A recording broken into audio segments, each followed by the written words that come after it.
মায়াবতী আপু। আমি ফিরোজপুর জেলার সদর থেকে লাইভ দেখছেন, ধন্যবাদ ফিরোজপুর জেলা থেকে দেখার জন্য। কালা আপনি ঐশ্বরিয়া। আমি কালো ভাইয়া, সত্যি কথা। তো কালো মানুষ না, আটপত্তা মেকআপ ঘষে আসছি এখানে। দেখলে যদি বাস্তবে দেখেন ভয়তে চিল্লাবেন।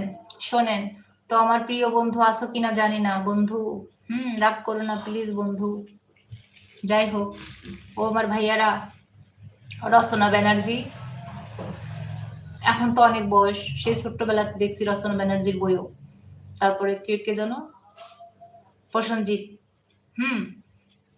তো একদিন দিদি নাম্বার ওয়ানে উনি বলছিল, হ্যাঁ দিদি নাম্বার ওয়ান দেখতাম আমি, আগে খুব দেখতাম আমি স্টার জলসা। যাই হোক, দিদি নাম্বারটা আমার ভালো লাগতো, কুইজ প্রতিযোগিতা। তো একদিন উনি নিজের থেকে বলছিল যে জানো, ওনাকে সবাই সুন্দরী বলছে।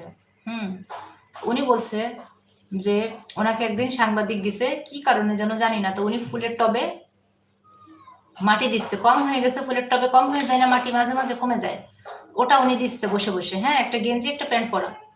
ওনার কাছে জিজ্ঞেস করছে যে ম্যাম কোথায়, হ্যাঁ তো ম্যাম রচনা ব্যানার্জি বলছে ম্যাম কে, আমি তো ম্যাম। হ্যাঁ কয় না আপনি না, রচনা ম্যাম কোথায়, কয় আমি তো রচনা ম্যাম। এত হাসি পাচ্ছিল, মানে উনি অনেক